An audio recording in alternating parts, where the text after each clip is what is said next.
వచ్చింది. ఎవరు కూడా మన వైపు కూడా అలా ఉన్నాయి. వెనకాలేమో శ్రమలు, ఎదరేమో నిందలు, ఆరోపణలు, లేకపోతే కొంతమంది పెద్దల పూర్వీకులు చెబుతారు, ముందు చూస్తే ఏమున్నాయి, వెనక చూస్తే వెయ్యి, ముందు చూస్తే పోయి, అంటే ఎక్కడ తప్పించుకునే పరిస్థితులు లేవు.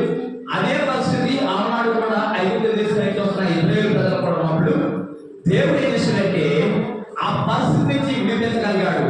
ఎర్ర సముద్రము ఎదురుగా ఉంటుంటే ఈ రోజు కూడా మనకి ఎన్నో ఎర్ర సముద్రాలు లేదా పరోక్ష సైన్యము, ఐగుప్తు సైన్యమైన లోకమైన నిందలు, లోకమైన ఆరోపణలు ఎన్నో మనకి వస్తున్నాయి.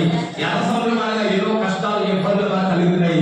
ఈ అన్నిటిని తప్పించగల దేవుడు ఆ యొక్క ఎర్ర సముద్రాన్ని రెండుగా చేసి మనల్ని నడిపించడమే కాదు, ఏది మనం తరుగుతున్నాయో వాటిని ఎర్ర సముద్రంలో నింపేశాడు. హల్లెలూయా. మీరు గమనించలేదు, ఐగుప్తు సైన్యం అంతా కూడా ఎర్ర సముద్రంలో పదో రథములు, చక్రములు కూడా ఎర్ర సముద్రంలో సైన్యాధిపతులు మునిగిపోయారు.